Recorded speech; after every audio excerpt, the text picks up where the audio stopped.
Farming has always been a livelihood framed by factors outside farmers' control. But in the past, there was a kind of certainty to those factors: the weather, the local market, your local community.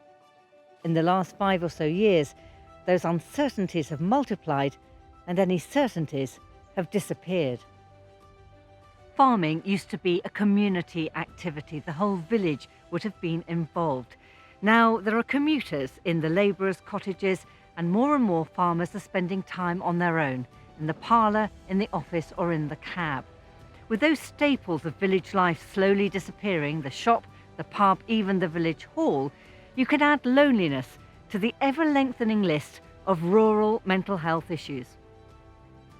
Now, I'm very aware, living in an East Devon rural community setting, just how isolated many rural workers are, and how, for example, a lone tenant farmer may spend his entire working day with only the company of his dog.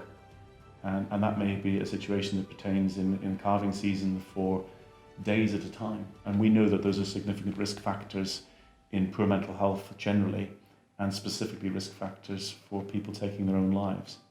I think it's getting increasingly complex in recent years with the increase in legislation, the increase in bureaucracy and paperwork that the farmers have to comply with in order to sell their products and to farm. And that puts a lot of pressure on farmers, particularly since it's not always an area that they feel well qualified to engage in. Social media has been a powerful tool for good in the agricultural community. It's provided a forum for knowledge sharing and discussion when loneliness strikes. Programmes like FaceTime a Farmer have brought agriculture to young audiences who might never have had the chance to connect with farming life. But there are others who have used and are using social media spaces to challenge the very core of agriculture, sometimes in a very aggressive and confrontational way. Some of the leading farming voices in this space have had time off to detoxify from the increasingly shrill tones of conversations around farming. I think, unfortunately, one of the downsides of social media is that people feel they can be really quite offensive, such that they wouldn't do in person. So that can definitely be the downside. It can be upsetting. It can be scary. Actually, it can be intimidating. And yes, I do know a number of people who've closed their social media accounts because they felt they've been targeted, and that's really not okay, no matter which side of the fence you are. If I could give advice to anyone who's being targeted online or is feeling like it's a bit too much, I would say step out of it. You don't need to be online. You do not need to go through. You do not need to suffer for your art. Agriculture has suffered from high suicide rates for many years, but the figures are stark. The Health and Safety Executive says there is more than one suicide a week in the agricultural sector. These days, marts or agricultural shows are one of the few places farmers get to meet and talk. But in an increasingly globalised food system, what's happening in Lincolnshire can be influenced by a whole series of events thousands of miles away. There are some things we never have any control over, and weather is a huge factor in farming. I know the arable boys always think that is very important, and but actually it affects livestock too. And so this year we had the floods in this area, which impacted a lot of people and ruined a lot of grazing. And then on top of that, there's obviously all the uncertainty with Brexit, which makes investment difficult. And then world trade prices at the moment mean that actually beef isn't worth what it used to be, and people have budgeted on what they thought it was going to be worth. So I think it's put a lot of farmers under a lot of strain. We can offer you healthcare today if you'd like anything doing. Can I do your blood pressure? The Lincolnshire Rural Support Network offers farmers blood pressure and cholesterol checks as a drop-in service whilst they're at the mart. This farmer is here for his physical health, but charity workers say that in some cases the conversation about a healthy body can move to one about a healthy mind. Certainly from our experience over the last 5 years, the amount of people coming to us for support, particularly with mental health type problems from low-level anxiety, has gone up year on year.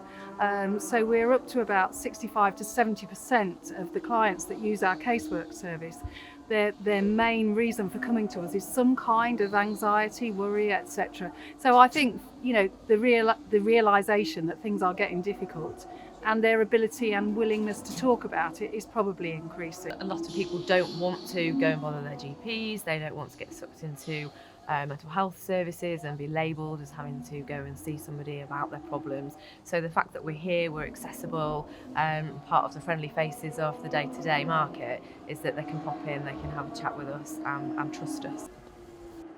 As a recent storyline in the BBC rural radio soap The Archers has pointed out, gamekeepers find it particularly difficult to admit to challenges with mental health.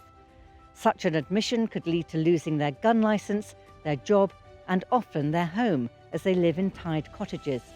Right, good morning everybody. Thank you very much for coming. Helen Benson from the Gamekeepers Welfare Trust, introducing what they call STAG training. The course has been developed with ex-military personnel to tackle difficult issues that gamekeepers, gillies and stalkers face.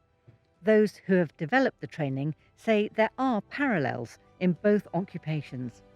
Certainly the military aspect of it, there is now an acceptance of PTSD, there's an acceptance that you've got to do something at the end of an operational tour in order to be able to get people to de-stress. And the more we can take that on and put that into every workplace, because every workplace, everybody can get stressed out by work. You know, you don't have to be doing a particularly macho job. As soon as time pressure comes on, lack of sleep, more and more work, and still requiring 300 bird days on a pheasant shoot or whatever, and you know, then the pressure's on, and where there's pressure, there's stress. Not only does the training offer an opportunity to meet up with your neighbour over a brew and a biscuit, but those who have done the course feel it's given them some valuable insights. We're not medical people, but I think the STAG training give us a little inroad into, you know, people who've had accidents and how are you doing, and you know, maybe that's, you know, you look out for such problems. I'm not going to be an expert in it, but you certainly pick up on, you know, well, he's usually good crack, he's gone quiet all of a sudden. Anything wrong? No, there's nothing wrong. You talk to them for another 10 minutes and have another coffee. Spend a bit of time with people. Health services and mental health charities are working with some new partners who know all about striking up a conversation. Tom Chapman is the founder of the Lions Barber Collective, which raises awareness in the industry of how the barber's chair can be as good as a psychiatrist's couch in addressing mental health issues. That's all you have to do, really. Just let people know that I'm going to listen to you, I'm not going to judge you, I'm not going to tell you that I know how you feel or I understand how you feel, but I'm just going to listen, and it's okay. And I think that the hair industry is a skilled trade that sometimes looked down upon as something you do if you can't do anything else. But there's a lot of skills there outside of cutting hair.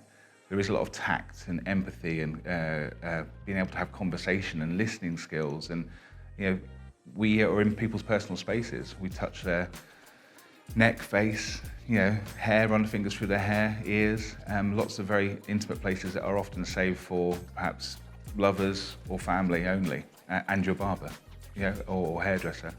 And I think that just it's a natural part of being a successful hairdresser or barber is having that empathy for others. The collective aims to arm barbers with the knowledge of how to spot mental health issues. Reaching those in distress in rural areas is always a challenge, and the Lion Collective have been working with Harper Adams University. Health service leaders are now looking at this model as a template for the future. As a person wearing a suit and a tie in the main and sitting in a clinic in the centre of a town like Exeter, I am probably as remote from being useful to that lone agricultural worker as I could possibly be. So my interest is to try and find the interface in the way that we found an interface with the coast. We found something of an interface with men. How do we find the community of interest in the agricultural sector whom we can coach and support to do the kind of things that the barbers are showing the way on? And I think if we can find that community of interest and support them, we'll do great things. It's much easier to talk about the challenges of good mental health than it was even a few years ago. And there's a new openness about finding solutions wherever they come from in the world. New Zealand farmer Doug Avery has been on a sellout Shift Happens tour of the UK with the Farming Community Network. He speaks powerfully about his battles with mental health after years of debilitating drought on his farm. But he emphasises that farmers cannot assume that the disruption that has swept through every other sector will not happen to them. I think farming's always going to be a challenging industry, but if farmers think that they are the only ones that have got challenged, go out there and have a look around. Ask yourself, what happened to Kodak? When I was young, Kodak film, where's Kodak now? What's happened to taxis, Uber?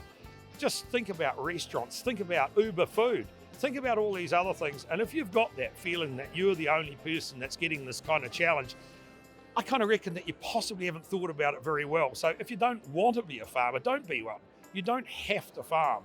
But if you want to be a farmer, get involved in collaboration, in mentoring. I'd rather be a part of something big and special than the lone wolf and something absolutely failing. As we've heard, there are charities and organisations up and down the country who are really challenging this issue around rural mental health. But they often say that the biggest obstacle is shame. Shame of letting your friends and family down, shame of letting your boss down, or the shame of just opening up to those closest to you. But they say if you can break down those barriers, if you can have those conversations, they can be transformative. I would say of all the industries I've worked in, farming is the most inclusive, the most welcoming, the warmest, closest community that it's a pleasure to be a part of.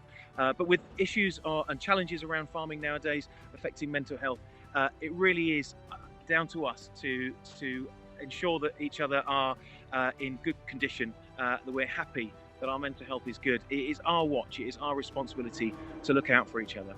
And I do think that the world is becoming better at realising that saying that you have a problem doesn't make you weak or pathetic or things along those lines, because you're not. You're just having a problem, and we all do. We do get the horrible situations of this year. We lost one of the farmers locally this year earlier with a suicide, and you do always feel, could we not have done something more? Everybody, I'm sure, did their bit, but the more we can stop people feeling like they are trapped and there is no way out, the better it is for everybody.